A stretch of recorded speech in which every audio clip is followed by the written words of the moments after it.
Graça e paz, amados irmãos e irmãs, membros da Primeira Igreja Batista em Penápolis, aqui no interior de São Paulo, e a você, amigo, amiga, querido irmão e irmã, de qualquer lugar do Brasil aonde esse vídeo chega. Eu sou o pastor Fernando Fernandes, da Primeira Igreja Batista em Penápolis, e estamos chegando até você por esse vídeo, a fim de que possamos manter viva a nossa comunhão como igreja neste tempo de quarentena, de isolamento social. Eu estive refletindo sobre algumas questões diante de toda essa situação que a gente tem visto, acompanhado, notícias de pessoas acometidas por essa pandemia, a Covid-19, o conflito político, social, e me perguntava como isso, de certa forma, afeta a nossa mente, o nosso coração, a nossa vida. Porque nós vemos que a situação não parte de um conflito entre salvar vidas e salvar a economia. Eu penso que as duas coisas estão interligadas, intimamente interligadas, como irmãos siameses, daqueles que são ligados por órgãos vitais e que não podem ser separados, a não ser que você sacrifique uma das partes. E pensando nisso, eu me lembrei de um texto de Jó, e estava lendo nessa manhã, e refletindo sobre esse texto, e disse: está aqui algo que eu posso compartilhar com a igreja do Senhor Jesus Cristo, com os nossos amigos. E eu tomo o capítulo 6 de Jó. Não quero entrar na discussão da história de Jó, ou na questão do texto de Jó, né? Um texto muito antigo. Eu quero tomar aqui alguns questionamentos que Jó tinha, da experiência dele, a partir da experiência dele, que podem ser também questionamentos que se achegam para nós num tempo como esse, né? E aí, no capítulo 6, os versos 11, 12 e 13, observe que Jó, quando começa a ser questionado pelos seus amigos, né, que não acreditavam que ele não tivesse cometido pecado, e Jó estava numa situação lastimável, crítica, totalmente derrotado, moral, espiritualmente, socialmente. E aí ele então diz assim, capítulo 6, versos de 11 a 13. Jó, capítulo 6, versos de 11 a 13. Que esperança posso ter se já não tenho forças?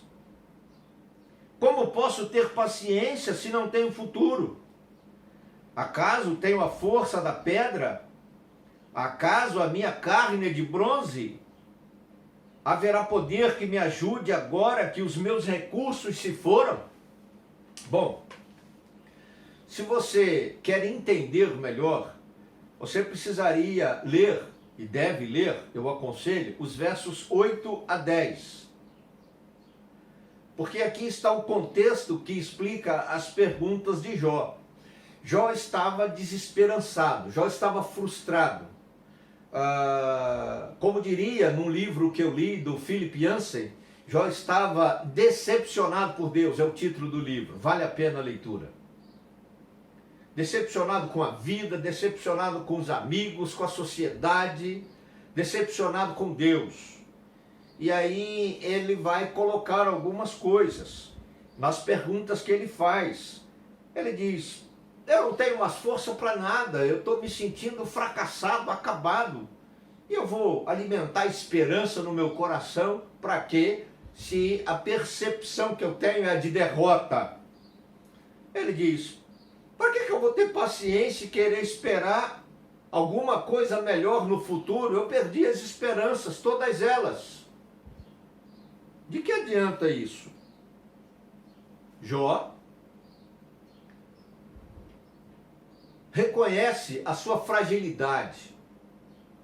Ele diz: acaso eu tenho a força da pedra? Ele diz: eu não sou de pedra, eu sou de carne e osso. A minha carne não é de bronze. não é algo insensível, refratário. Eu sou um ser humano, limitado, tenho fraquezas. E aí então ele faz essa pergunta, a terceira, no verso 13, que é quando ele coloca, penso eu, claramente a sua frustração e decepção com Deus. Ele era um homem fiel, íntegro, temente a Deus. O próprio Deus se refere a ele de tal forma. Mas aí, pela permissão de Deus, o diabo faz uma devassa na vida dele, uma destruição total. Ele perde tudo. Perde a esperança. Ele perde a sua fé. E a pergunta que ele diz é: haverá alguém que me ajude? Os meus recursos acabaram. Ele não conseguia, olhando em volta o caos, tudo o que aconteceu, tudo que ele perdeu, tudo que acabou na sua vida, ele não conseguia de nenhuma maneira visualizar que sem nenhum recurso, sem nada, ele pudesse ter esperança, ele pudesse olhar para frente e ver a mão de Deus cuidando dele. Isso é muito sério, isso é muito importante.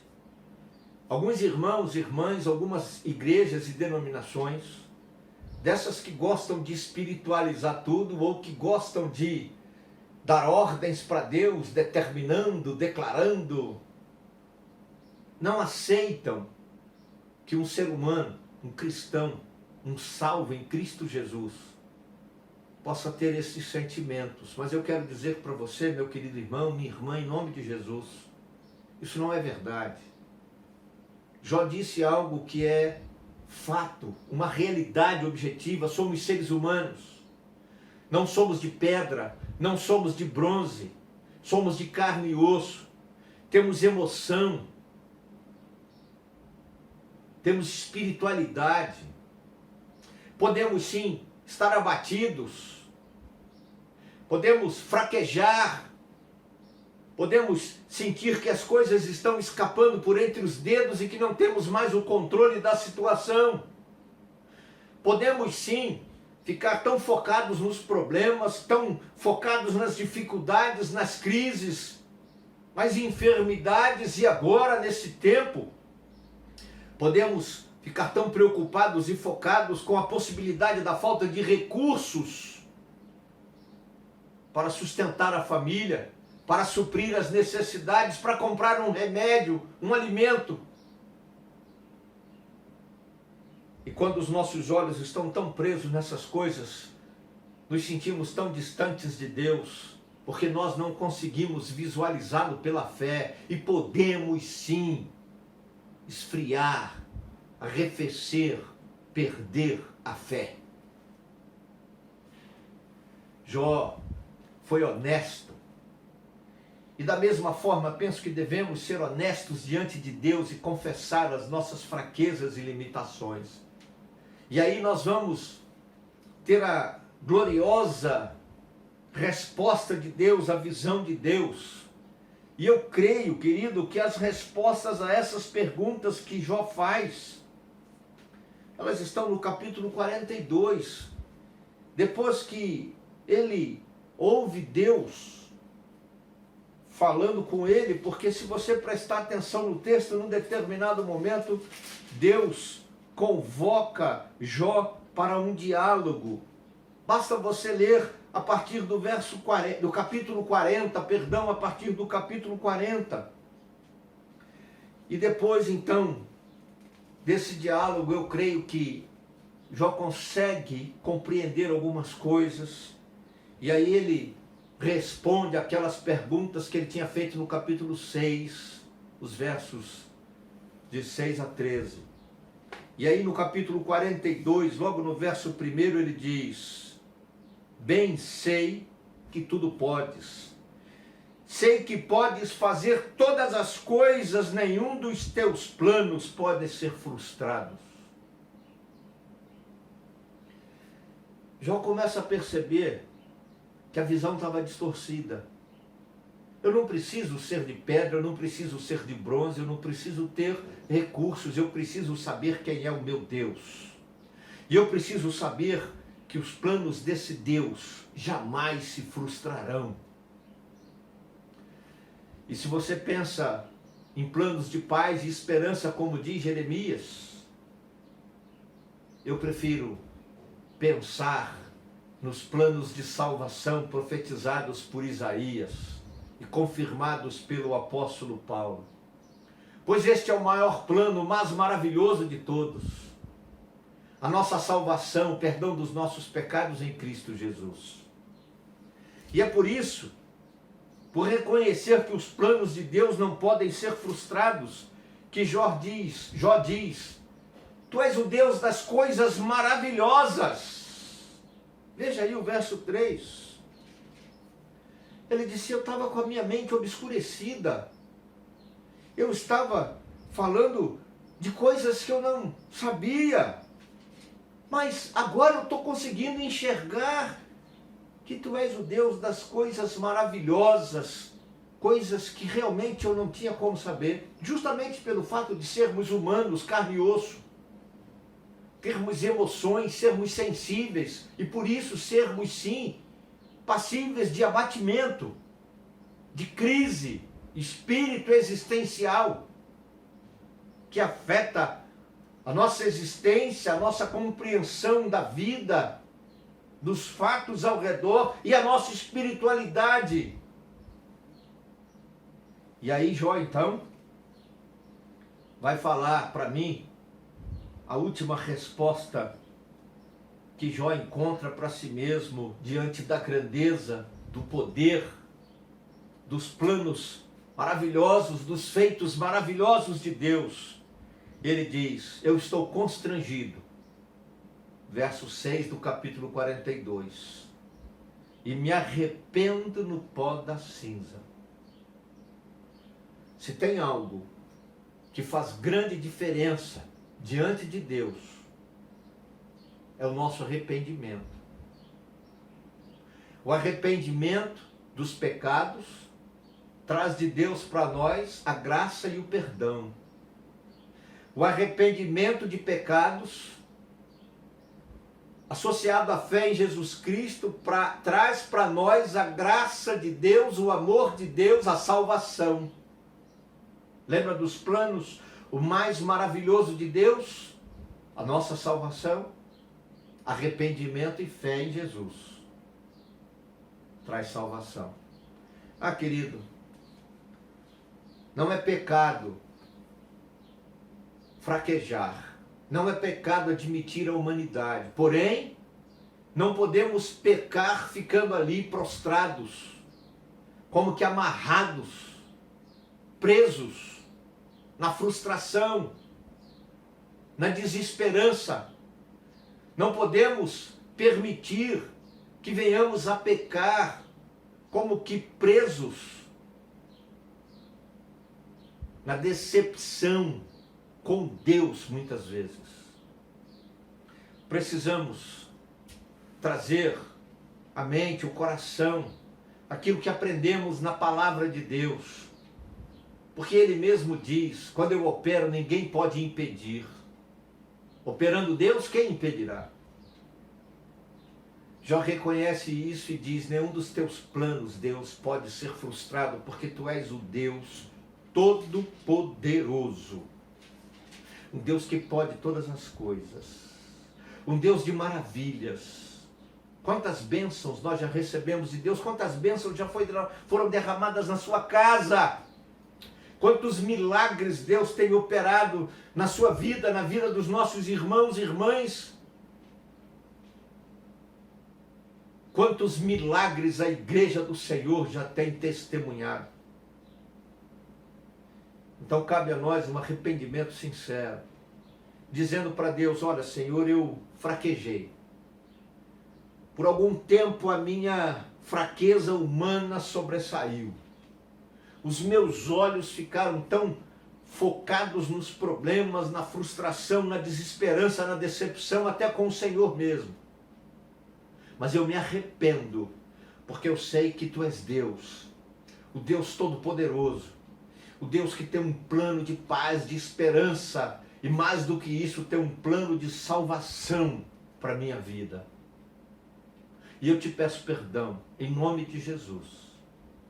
Restaura a minha alegria, reaviva a minha fé, abre os meus olhos, para que eu veja o teu poder e a tua glória.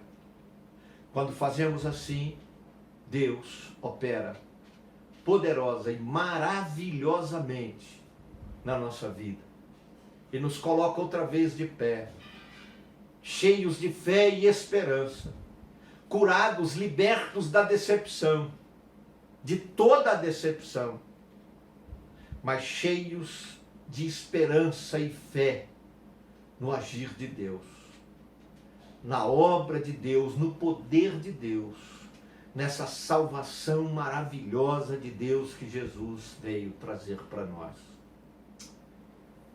Eu fecho dizendo para você aquilo que o texto coloca no verso 12. Depois dessa experiência de Jó, de fazer aquelas perguntas, colocando diante de Deus com sinceridade como ele se sentia, mas depois de reconhecer o poder, a grandeza, as maravilhas de Deus e se arrepender de tamanha fraqueza e limitação, depois de experimentar a ação poderosa de Deus na sua vida, ele diz, a Bíblia diz, o Senhor abençoou Jó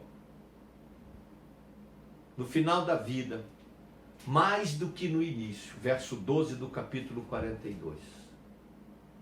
Essa é a esperança que eu tenho para você. Essa é a esperança que eu tenho para a igreja de Jesus Cristo, a esperança que eu tenho para a minha vida, para a minha família. Que não importa o que estamos passando, o que tivemos na vida de ruim, não importa o que passamos, o que estamos passando, o que importa é que tenhamos fé, esperança neste Deus que nos deixa muitas vezes prostrados, para que reconheçamos a nossa fraqueza e limitação, mas que nos coloca de pé pela sua mão e abençoa a nossa vida. Muito mais do que antes.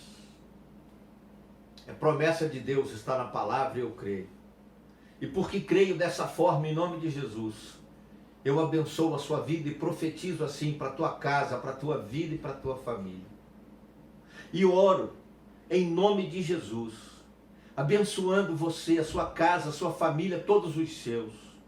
E dizendo, Deus, em nome de Jesus, se este querido irmão e irmã agora que nos assiste, se sente fracassado, frustrado, desesperançado, decepcionado com o Senhor, quebranta o coração, ilumina a mente, fala com Ele agora, traz, Senhor, de volta a alegria, a esperança, a fé, porque Tu és um Deus poderoso, o único Deus vivo e verdadeiro, Salvador e Senhor por Jesus Cristo, o Deus que faz coisas grandiosas, maravilhosas, o Deus que perdoa pecados, o Deus que abençoa, e abençoa muito mais abundantemente do que tudo aquilo que pedimos ou pensamos.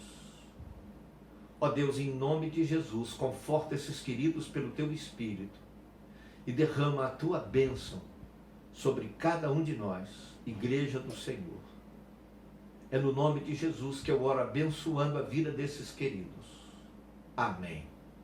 Amém. Glória a Deus. Deus te abençoe. Fica na paz de Jesus. Mais uma vez, amém.